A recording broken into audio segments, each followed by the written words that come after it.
అడవి గుట్టలో ఏం జరిగింది తెలుసుకోవాలంటే నేడే చూడండి కానిస్టేబుల్ కనకం వెబ్ సిరీస్ మీ ఈటీవీ విన్ యాప్లో ఫస్ట్ ఎపిసోడ్ ఫ్రీ.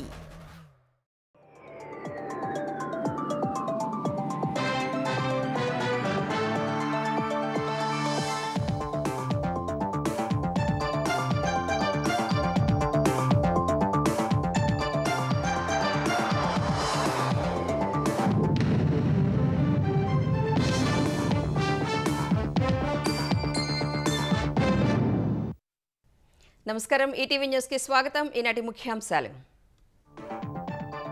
మండలి సభ్యత్వం బీఆర్ఎస్ కు కవిత రాజీనామా. రేవంత్ తో కలిసి హరీష్, సంతోష్ కుట్ర చేస్తున్నట్లు ఆరోపణ. జాగ్రత్త పడాలని కేసీఆర్ కు సూచన. కవిత ఆరోపణలను తోసిపుచ్చిన రేవంత్, ప్రజలు తిరస్కరించిన వారితో తనకేం పనని ప్రశ్న. కుటుంబ పంచాయతీలోకి లాగొద్దని హితవు. వచ్చే ఎన్నికల నాటికి తెలంగాణలో బీఆర్ఎస్ ఉండదన్న టీపీసీసీ. కవిత రాజీనామా కేసీఆర్ కుటుంబంలో కొత్త నాటకమని విమర్శలు. ఏపీలో యూరియా కొరత లేదన్న చంద్రబాబు. దుష్ప్రచారం చేస్తే జైలుకు పంపిస్తామని వెల్లడి. పిచ్చి పిచ్చి ఆటలు వద్దని వైసీపీకి హెచ్చరిక. స్థానిక సంస్థల ఆదాయం పెంచడంపై దృష్టి పెట్టాలన్న చంద్రబాబు. వెనుకబాటు ఆధారంగా వర్గీకరణ చేపట్టాలని అధికారులకు ఆదేశాలు. మద్యం కుంభకోణం దర్యాప్తులో దూకుడు పెంచిన సిట్. చెవిరెడ్డి భాస్కర్ రెడ్డి, విజయానందరెడ్డి ఇళ్లు, కంపెనీలో ముమ్మర తనిఖీలు.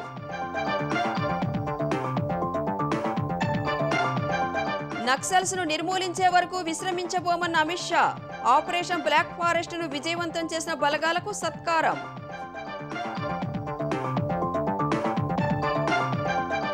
ఆయుధ సంపత్తిని ప్రపంచానికి చాటిన చైనా. మిలిటరీ పరేడ్కు హాజరైన రష్యా, ఉత్తర కొరియా అధ్యక్షులు. మండిపడిన డొనాల్డ్ ట్రంప్.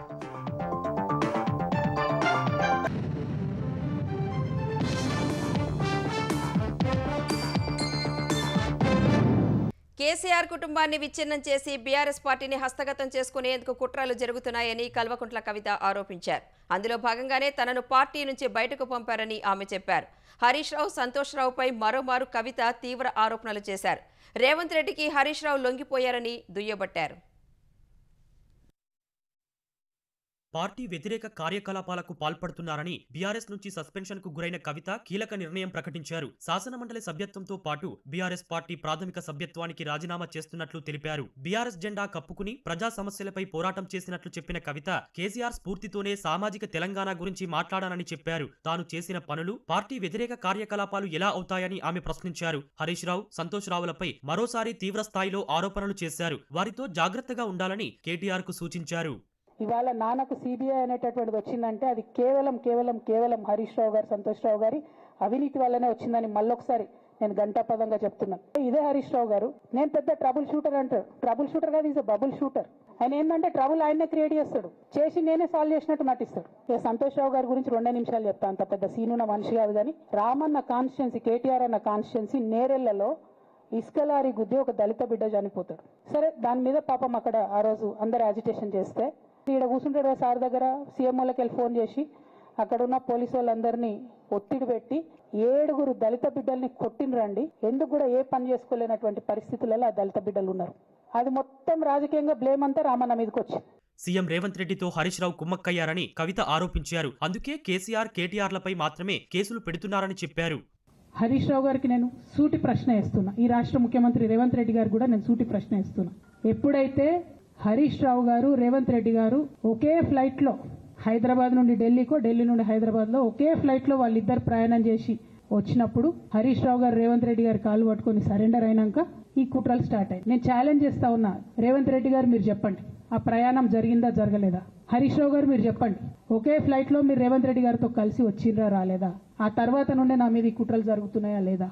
అవినీతి తిమింగలాలను బయటకు పంపాలని బీఆర్ఎస్ అధినేత కేసీఆర్ కు కవిత విజ్ఞప్తి చేశారు. పార్టీలో ఉండి పదవులు, డబ్బుల కోసం తమ కుటుంబాన్ని విచ్ఛిన్నం చేసి పార్టీని హస్తగతం చేసుకోవాలని కుట్ర చేస్తున్నారని ఆరోపించారు. వాళ్ళకి కావాల్సింది ఏంది? మేము ముగ్గురం కలిసి ఉండదు, మా కుటుంబం విచ్ఛిన్నం అయితేనే వాళ్ళకి అధికారం వస్తుంది. దాంట్లో భాగంగా ఇవాళ మొదటి స్టెప్ నన్ను బయటేసిరు పార్టీలకు వెళ్ళి. అది ఇక్కడితో ఆగదు.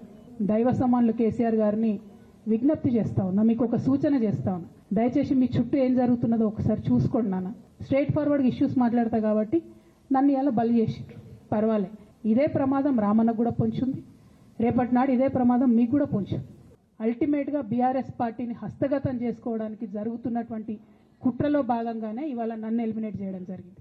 తాను ఏ పార్టీలో చేరేది లేదన్న ఆమె భవిష్యత్తు కార్యాచరణపై అందరితో చర్చించి నిర్ణయం తీసుకుంటానని అన్నారు. అనంతరం విలేకరులతో ఇష్టాగోష్ఠిగా మాట్లాడిన కవిత తాను కేసీఆర్ కు రాసిన లేఖ లీక్ చేసింది సంతోషేనని ఆరోపించారు. హరీష్, సంతోష్, శ్రవణ్లే ఫోన్ ట్యాపింగ్ చేయించారని అన్నారు. 4 కోట్ల తెలంగాణ ప్రజలతో తప్ప తాను ఎవరి వెనుక లేనని ముఖ్యమంత్రి రేవంత్ రెడ్డి స్పష్టం చేశారు. అవినీతి సొమ్ము పంపకాల్లో తన్నుకుంటున్న వారు తన పేరు లాగుతున్నారని దుయ్యబట్టారు. ప్రజలు ఇప్పటికే కొట్టి చంపిన పామును మరోసారి చంపాల్సిన అవసరం తనకు లేదన్నారు. కుటుంబ పంచాయతీలోకి తమను లాగవద్దని సూచించారు. సంక్షేమ కార్యక్రమాలను అమలు చేసే పనిలో తాము ఉన్నామని రేవంత్ వివరించారు. మహబూబ్ నగర్, భద్రాద్రి కొత్తగూడెం జిల్లాలో అభివృద్ధి కార్యక్రమాల్లో పాల్గొన్న సీఎం రేవంత్ రెడ్డి హరీష్ వెనుక ముఖ్యమంత్రి ఉన్నారన్న కవిత ఆరోపణలపై తనదైన శైలిలో స్పందించారు. తొలుత మహబూబ్ నగర్ జిల్లా మూసాపేట మండలం వేములలో ఎస్జీడీ ఫార్మా 2వ యూనిట్ ను సీఎం రేవంత్ రెడ్డి ప్రారంభించారు. నిరుద్యోగులకు ఉపాధి అవకాశాలు ఇవ్వడానికి పాలమూరు జిల్లా వేదిక కాబోతోందని అక్కడ జరిగిన సభలో చెప్పారు. బీఆర్ఎస్ కుటుంబ పంచాయతీలపై తనకు ఎలాంటి ఆసక్తి లేదని ఈ సందర్భంగా రేవంత్ రెడ్డి తేల్చి చెప్పారు.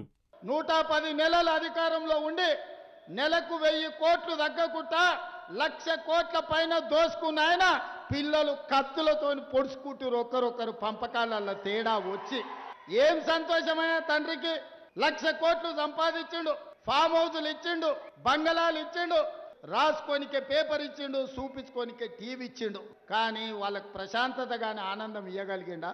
దోపిడీ సొమ్ము ఇవాళ కుటుంబంలో చిచ్చు పెట్టింది. వాళ్ళు పొడుచుకునేది విడిచిపెట్టి మన పేర్లు తీసుకుంటారు.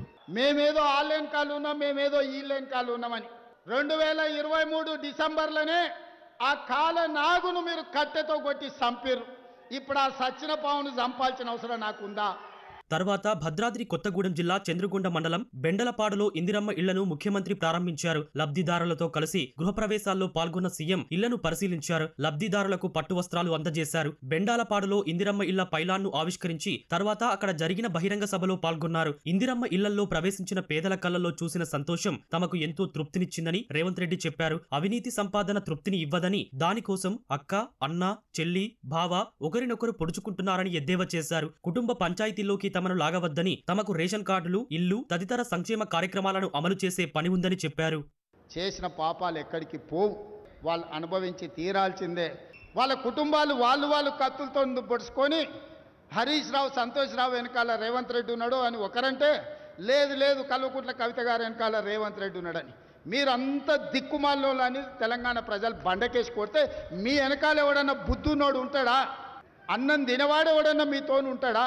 పాలమూరు జిల్లా 4 కోట్ల తెలంగాణ ప్రజల వెనుక ఉంటా, తోడుంటా, వాళ్ళ కోసం పని చేస్తా. మీ కుటుంబ పంచాయతీలను, మీ కుల పంచాయతీలను మమ్మల్ని లాగకండి, మాకెలాంటి ఆసక్తి లేదు. తెలంగాణలో వచ్చే ఎన్నికల నాటికి బీఆర్ఎస్ ఉండదని పీసీసీ అధ్యక్షుడు మహేష్ కుమార్ గౌడ్ జోస్యం చెప్పారు. కవిత అమెరికా వెళ్లి వచ్చిన వెంటనే తన సోదరుడు కేటీఆర్ పై ఎక్కుపెట్టిన బాణం హరీష్ పైకి ఎందుకు మళ్లిందని ఆయన ప్రశ్నించారు. కవిత రాజీనామా డ్రామా అంతా కేసీఆర్ కుటుంబంలో ఒక కొత్త నాటకమని ఆరోపించారు. కవిత కేసీఆర్ విడిచిన బాణమని సందేహం వ్యక్తం చేశారు. కవిత రాజీనామా శుభ పరిణామమన్న ఆయన ఆమె భాగస్వామ్యం లేకుండానే అవినీతి జరిగిందా అని ప్రశ్నించారు. 5 ఏళ్ల ముందు కవిత రాజీనామా చేసి ఉంటే ప్రజలు ఆమె మాటలు విశ్వసించేవారని మహేష్ కుమార్ తెలిపారు. అధికారం ఓడిపోయిన తర్వాత చెబుతూ వచ్చాను, బీఆర్ఎస్ పార్టీ వచ్చే ఎన్నికల నాటికి రాజకీయ ముఖచిత్రంలో ఉండదు కాక ఉండదు. ఇప్పుడు ఇది వాస్తవాన్ని బయటకు వస్తా ఉంది. వాళ్ళ కుమ్లాట వల్ల, వాళ్ళ ఆస్తుల తగాదా వల్ల, వాటల పంపకాల వల్ల బయటపడిపోతా ఉన్నారు. ఇది ఎప్పటికి కూడా బీఆర్ఎస్ పార్టీ ఇంకా రాజకీయ ముఖచిత్రంలో ఉండదు. నాకు ఒక్కటే అర్థం అవట్లేదు, మొన్నటి వరకు కేటీఆర్ మీద మాట్లాడిన కవిత అమెరికా పోయి రాగానే స్టాండ్ ఎందుకు మార్చింది? మనకున్న సమాచారం ప్రకారం ఆవిడ అక్కసంతా కేటీఆర్ మీదే ప్రధాన పదవి కోసం పోటీ వల్ల వాళ్ళిద్దరు పోటీ పడుతున్నారని. ఇప్పుడు తీరా చూస్తే గేమ్ రివర్స్ కనబడతా ఉంది. కేటీఆర్ మీద అక్కుపెట్టిన బాణం హరీష్ రావు వైపు ఎందుకు తిప్పాల్సి వచ్చింది? సీఎం రేవంత్ రెడ్డి హరీష్ రావు కొమ్మక్కైనట్లు తాను గతంలో చెప్పానని, ఇప్పుడు కల్వకుంట్ల కవిత కొత్తగా ఏమీ చెప్పలేదని మెదక్ ఎంపీ రఘునందన్ రావు తెలిపారు. జెడ్పీ అధ్యక్షుడిగా తనను ఎవరు ఓడించారో ఆనాడు పార్టీ అధినేత కేసీఆర్కు చెప్పినా ఎటువంటి చర్యలు తీసుకోలేదన్నారు. ఇందులో ఎలాంటి దాపరికం లేదని చెప్పారు. కాంగ్రెస్ బీఆర్ఎస్ ఏకమై మెదక్ ఎంపీ ఎన్నికల్లో ఇబ్బంది పెట్టాలని చూస్తున్నట్లు గతంలోనే చెప్పానని పేర్కొన్నారు. 2024 మార్చి 22న ఈ విషయాలన్నీ వెల్లడించానన్న రఘునందన్ రావు కవిత కొత్తగా ఏమీ చెప్పలేదన్నారు. బీఆర్ఎస్ అవినీతి బాగోతాల గురించి ఆమె చెప్పాల్సిన విషయాలు చాలా ఉన్నాయని తెలిపారు. దుబ్బాక ఉప ఎన్నిక సందర్భంగా హరీష్ రావు గారిని అక్కడ ఇన్ఛార్జిగా పెడితే రఘునందన్ రావు గెలుస్తాడని మా కార్యకర్తలందరూ హరీష్ రావుని ఇక్కడ పెట్టకండి అని బాధపడ్డారు. అయినా మేము హరీష్ రావుని అక్కడ పెట్టడం వల్లనే పరోక్షంగా ఏం చెప్తుంది రఘునందన్ రావు గెలిచిండు అనేటువంటి అర్థం వచ్చేలా మాట్లాడు. అప్పటి జిల్లా పార్టీ అధ్యక్షునిగా నన్ను ఎవరు ఓడగొట్టినో కూడా నేను పార్టీ అధ్యక్షుడు అయినటువంటి గౌరవనీయులు చంద్రశేఖరరావు గారికి చెప్పిన, కానీ ఆ రోజు కూడా యాక్షన్ తీసుకోలేదు. These are all facts. ఇందులో కొత్తగా ఆమె చెప్పింది ఏం కూడా లేదు. రేవంత్ రెడ్డి గారు హరీష్ రావు గారు ఒకటే ఫ్లైట్ లో వచ్చిర్రని, వాళ్ళిద్దరు కుమ్ముక్క అయినరని, కాంగ్రెస్ టీఆర్ఎస్ రెండు కొల్లుడై నేను గెలవకుండా చూడాలని ప్రయత్నం చేస్తున్నారని 22 మార్చి 2024 రోజే వచ్చి చెప్పిన నేను. కాంగ్రెస్ బీజేపీ కలిసి బీఆర్ఎస్ పై కుట్ర చేస్తున్నాయని బీఆర్ఎస్ కార్యనిర్వాహక అధ్యక్షుడు కేటీఆర్ ఆరోపించారు. 22 నెలల్లో రాష్ట్రానికి పనికొచ్చే ఒక్క పని కూడా కాంగ్రెస్ ప్రభుత్వం చేయలేదన్న కేటీఆర్ యూరియా విషయంలో రైతులు ఆగ్రహంతో ఉన్నారని తెలిపారు. ఎర్రవల్లిలో సింగరేణి నాయకుడు ప్రభాకర్ రావు ఆయన అనుచరులను కేటీఆర్ పార్టీలోకి ఆహ్వానించారు. గోదావరి జలాలు వాడుకోవాలంటే ఎత్తిపోతల ప్రాజెక్టులు తప్పనిసరని, భగీరథ ప్రయత్నంతో సముద్ర మట్టానికి 600 మీటర్ల ఎత్తుకు కేసీఆర్ నీటిని తీసుకువచ్చారని కొనియాడారు. రాహుల్ గాంధీ గారు ఏమంటారు, సిబిఐ అనేది మోడీ గారు జేబు సంస్థ అంటాడు. దేశమంతా కాంగ్రెస్ పార్టీ దుమ్మెత్తిపోస్తుంటే సిబిఐ, ఈడీ, ఐటీ మీద, ఇక్కడ ఉన్న రేవంత్ రెడ్డి గారు మాత్రం లేదు సిబిఐ చాలా అద్భుతమైన సంస్థ, చాలా గొప్ప సంస్థ, వాళ్ళకే ఇస్తానని చెప్పిస్తే దీని వెనుక ఉన్న రాజకీయం ఎట్లా అర్థం చేసుకోవాలి మనం? ఇవాళ తెలంగాణ పచ్చబడుతుంటే కొంతమంది కళ్ళు ఎర్రబడుతున్నాయి. ఇక్కడ కార్మికులు బాగుండకూడదు, ఇక్కడ రైతులు బాగుండకూడదు, ఇక్కడ దరిద్రం తాండవిస్తేనే మన రాజకీయం సాగుతుంది అనే విధంగా ఇవాళ కాంగ్రెస్ బీజేపీ రాజకీయం చేసి ఇద్దరు కలిసి కేసీఆర్ గారి మీద ఏదో రకంగా కక్ష సాధింపు, ఏదో కేసు పెట్టి ఏదో రకంగా బదనాం చేసి ప్రజల్లోకి పోయి ఏదో ఒకటి చేయాలా అని ఒక దుర్బుద్ధితో వ్యవహారం చేస్తా ఉన్నారు. స్థానిక సంస్థల బలోపేతానికి కేంద్ర రాష్ట్ర ప్రభుత్వాలు అందించే ఆర్థిక సాయం సహా సొంత ఆదాయ వనరులు పెంచడంపై అధికారులు దృష్టి పెట్టాలని ముఖ్యమంత్రి చంద్రబాబు సూచించారు. అప్పుడే వేగవంతమైన అభివృద్ధి సాధ్యమన్నారు. వెనుకబడిన తలసరి ఆదాయం తక్కువ ఉన్న స్థానిక సంస్థలను కేటగిరీలుగా విభజిస్తే వాటికి ప్రత్యేక సాయం అందించే అవకాశం ఉంటుందన్నారు. స్థానిక సంస్థల వర్గీకరణ ప్రక్రియను నిర్ణీత గడువులో పూర్తి చేయాలని ఉప ముఖ్యమంత్రి పవన్ కళ్యాణ్ సూచించారు. సచివాలయంలో ముఖ్యమంత్రి చంద్రబాబుతో సమావేశమైన 5వ ఆర్థిక సంఘం సభ్యులు తమ సిఫార్సులను అందజేశారు. స్థానిక సంస్థల బలోపేతానికి ఆర్థికేతర అంశాలపై సిఫార్సులు చేసిన ఆర్థిక సంఘం రాష్ట్రం కొన్ని సవాలు ఎదుర్కొంటోందని తెలిపింది. 2023-24 ఆర్థిక సంవత్సరాన్ని పరిశీలిస్తే సొంత ఆదాయం కన్నా జీతాలు, పెన్షన్లు, వడ్డీ చెల్లింపులకు ఖర్చు పెట్టే మొత్తం 111% ఉందని వివరించింది. రాజధాని నిర్మాణం, సూపర్ 6 పథకాలు అమలు చేయాల్సి ఉందని తెలిపింది. 2025-26 నుంచి 2029-30 వరకు పంచాయతీరాజ్ సంస్థల రీసోర్స్ గ్యాప్ 7033 కోట్లు ఉంటుందని ఆర్థిక సంఘం లెక్క తేల్చింది. ఈ మొత్తం పట్టణ స్థానిక సంస్థల్లో 2016 కోట్లు ఉందని వివరించింది. ఆస్తి పన్నుల డిమాండ్ కలెక్షన్ మధ్య భారీ వ్యత్యాసముందని తెలిపింది. జూన్ 2024 వరకు గత ప్రభుత్వం చెల్లించకుండా వదిలేసిన పంచాయతీల విద్యుత్ బిల్లులు 5851 కోట్లు ఉన్నట్లు తెలిపారు. గ్రామ పంచాయతీలకు వివిధ రూపాల్లో 2617 కోట్ల నిధులు వస్తున్నట్లు తెలిపింది. అన్ని అంశాలను పరిశీలించిన సీఎం చంద్రబాబు పంచాయతీల అభివృద్ధికి ఉపాధి హామీ సహా వివిధ రూపాల్లో సమకూరే నిధులను క్రోడీకరించాలని సూచించారు. పంచాయతీల అవసరాలను గుర్తిస్తే ఏ విధంగా సాయం అందించాలి, స్థానిక సంస్థల్ని ఏ విధంగా బలోపేతం చేయాలనే అంశాలపై విధి విధానాలు రూపొందించవచ్చని సీఎం వివరించారు. ఉపాధి హామీ పథకం కింద కేంద్రం నుంచి నిధులకు అనుగుణంగా ఆస్తుల కల్పన జరుగుతుందో లేదో నిరంతరం పరిశీలించాలని సీఎం సూచించారు. స్థానిక సంస్థలు స్వయం సమృద్ధి సాధించే దిశలో మరిన్ని ఆదాయార్జన మార్గాలు అన్వేషించాలని సూచించారు. వనరులు తక్కువ ఉండి సామాజికంగా వెనుకబడి ఉన్న స్థానిక సంస్థల్ని ఆదుకోవాల్సిన బాధ్యత ప్రభుత్వంపై ఉందన్న చంద్రబాబు నిధులు తీసుకోవడం సహా వాటిని సద్వినియోగం చేసుకునే విధంగా స్థానిక ప్రజాప్రతినిధులు వ్యవహరించాలని తెలిపారు. స్థానిక సంస్థల్లో విధులు నిర్వహించేవారు సమర్థంగా పనిచేస్తే ప్రభుత్వానికి మంచి పేరు వస్తుందని చంద్రబాబు అభిప్రాయపడ్డారు. ఆర్థిక సంవత్సరం చివరికి పంచాయతీలు, పట్టణాభివృద్ధి సంస్థల్లో ఆడిటింగ్ పూర్తి చేయాలన్నారు. 2019 నుంచి 2024 మధ్య స్థానిక సంస్థల్లో ఆస్తి పన్ను వసూళ్లు, బకాయిల లెక్కలు తేల్చాలని ఉప ముఖ్యమంత్రి పవన్ కళ్యాణ్ సూచించారు. ప్రజలు చెల్లించే పన్నుల లెక్కలన్నీ ఆన్లైన్లోనే ఉండాలన్నారు. గ్రామాల్లో పౌల్ట్రీ పరిశ్రమలపై పూర్తి స్థాయిలో అధ్యయనం చేయాలన్న పవన్ గ్రామ ప్రజలకు పౌల్ట్రీ పరిశ్రమలకు ఇబ్బంది లేని విధానాన్ని తేవాలన్నారు. ఆంధ్రప్రదేశ్లో ఎరువుల కొరత లేదని ముఖ్యమంత్రి చంద్రబాబు స్పష్టం చేశారు. గత సీజన్తో పోల్చుకుంటే ఈసారి 97,000 మెట్రిక్ టన్నుల యూరియాను అధికంగా సరఫరా చేస్తామని వెల్లడించారు. ప్రస్తుతం 4,900 రైతు సేవా కేంద్రాలు, 1,890 PACSలు, 8,150 ప్రైవేటు డీలర్ల వద్ద 70,000 మెట్రిక్ టన్నుల యూరియా నిల్వ ఉందన్నారు. రైతులు ఆందోళన చెందవద్దని సూచించారు. వచ్చే రబీ నాటికి కేంద్ర ప్రభుత్వంతో మాట్లాడి 9.38 లక్షల టన్నులు కేటాయింపులు ఇప్పటికే చేసుకున్నామని తెలిపారు. కృష్ణా జిల్లాలో వైసీపీ మనుషులు ఉద్దేశపూర్వకంగా ఎరువులు హైజాక్ చేసి గొడవకు పాల్పడ్డారని చంద్రబాబు చెప్పారు. రైతుల ముసుగులో గొడవ చేస్తే కఠిన చర్యలు తప్పవని హెచ్చరించారు. పశువుల కంటే హీనంగా ప్రవర్తిస్తుంటే చూస్తూ ఊరుకోవాలా అని సీఎం ప్రశ్నించారు.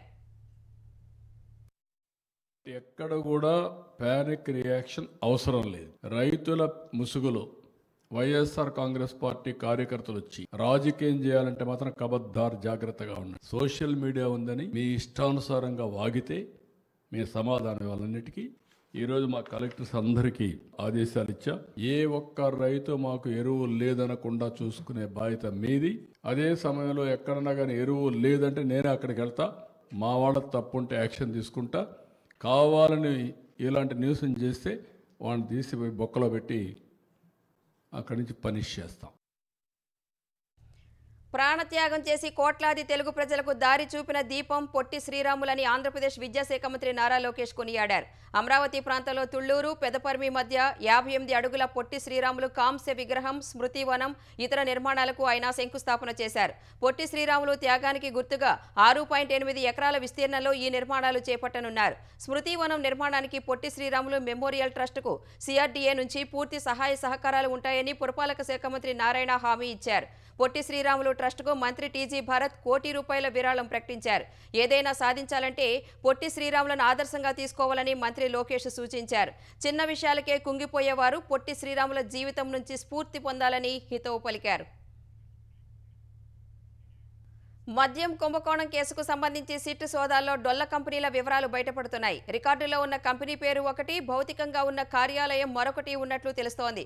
చిత్తూరు, తిరుపతి, హైదరాబాద్లో ఆపరేషన్ చేపట్టిన సిట్ చెవిరెడ్డి భాస్కర్ రెడ్డి, చెవిరెడ్డి మోహిత్ రెడ్డి కంపెనీల్లో సోదాలు నిర్వహించింది. చిత్తూరులోని బీవీరెడ్డి కాలనీ, నలందానగర్, నిఖిలానందలోని సంస్థలు సహా చెవిరెడ్డి మోహిత్ రెడ్డికి చెందిన ఇన్ఫ్రా కంపెనీలో సిట్ అధికారులు తనిఖీలు చేశారు. హైదరాబాద్ గచ్చిబౌలిలోని ప్రశాంతి హిల్స్లో ప్లాట్ నెంబర్ 35లో మోహిత్ రెడ్డికి చెందిన కంపెనీలో సోదాలు జరిపారు. చిత్తూరు CMR కంపెనీ వద్దకు తనిఖీలకు వెళితే well task food and beverages పేరుతో అక్కడ ఉన్న సంస్థ వైసీపీ నేత విజయానందరెడ్డిదిగా గుర్తించారు.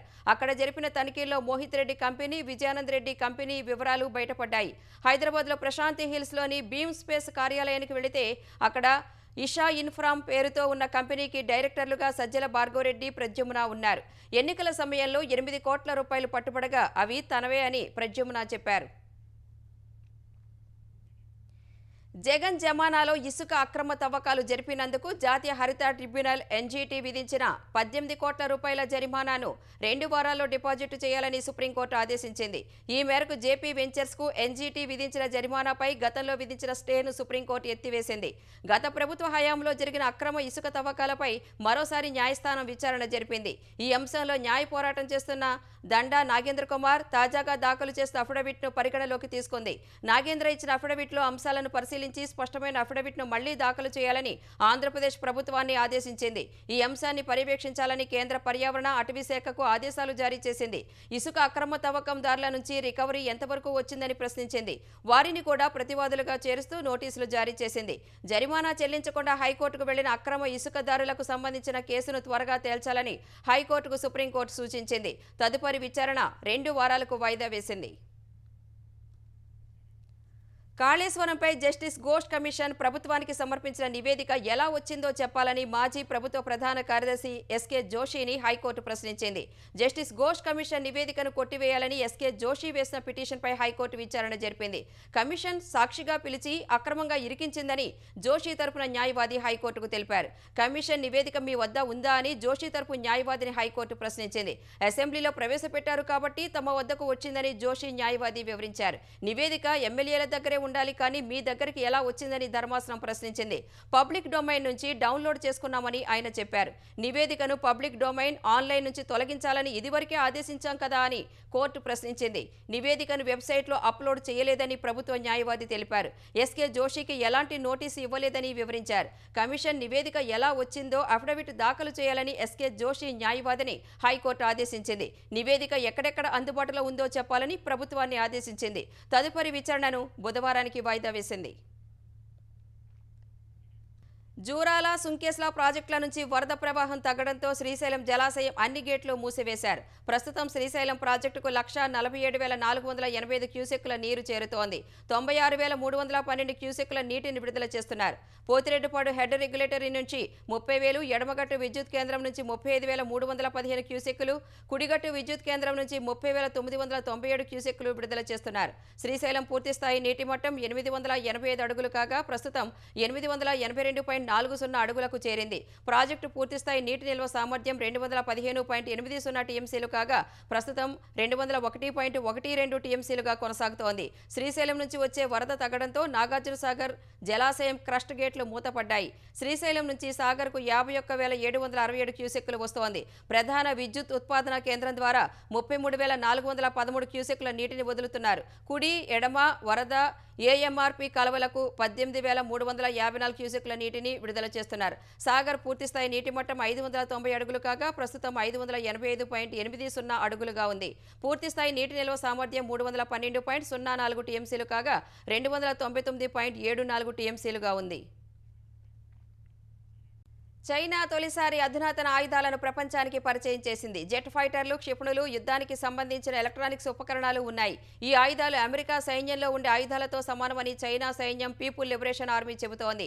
రెండో ప్రపంచ యుద్ధంలో జపాన్పై గెలిచి 80 ఏళ్లు పూర్తయిన వేళ చైనా ఆయుధ ప్రదర్శన నిర్వహించింది. ఈ పెరేడ్కు రష్యా అధ్యక్షుడు వ్లాదిమిర్ పుతిన్, ఉత్తర Korea chief Kim Jong Un సహా 26 దేశాలకు చెందిన అధినేతలు హాజరయ్యారు.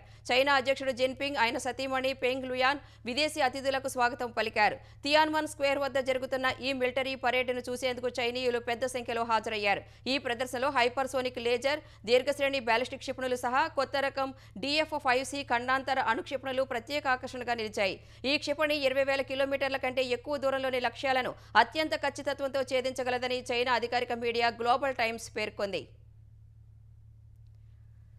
బీజింగ్లో చైనా నిర్వహిస్తున్న సైనిక పరేడ్కు రష్యా అధ్యక్షుడు పుతిన్, ఉత్తర కొరియా అధినేత కిమ్ జోంగ్ హాజరు కావడంపై అమెరికా అధినేత డొనాల్డ్ ట్రంప్ మండిపడ్డారు. చైనా అధ్యక్షుడు షీ జిన్పింగ్తో కలిసి ఆ ఇద్దరు అమెరికాకు వ్యతిరేకంగా కుట్రలు పన్నుతున్నారని ఆరోపించారు.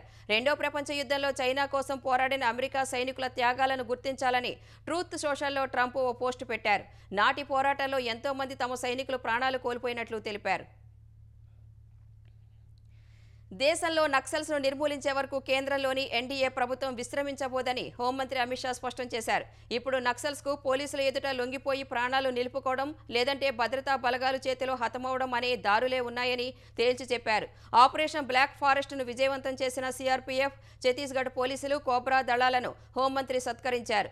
నక్సల్స్ ఏరివేత కోసం చేపట్టిన ఆపరేషన్ బ్లాక్ ఫారెస్ట్లో మావోయిస్టు అగ్రనాయకులు సహా అనేక మంది హతమయ్యారు. ఈ ఆపరేషన్ నిర్వహణలో జవాన్లు ప్రదర్శించిన ధైర్యం, పరాక్రమం నక్సల్స్ వ్యతిరేక కార్యకలాపాల చరిత్రలో ఒక సువర్ణ అధ్యాయమని కేంద్ర మంత్రి కొనియాడారు. ప్రత్యేక భౌగోళిక పరిస్థితులు, మందుపాతర్ల ప్రమాదాలను లెక్క చేయకుండా కర్రెగుట్టలో భద్రతా బలగాలు మావోయిస్టుల బేస్ క్యాంపులను ధ్వంసం చేశాయని ప్రశంసించారు.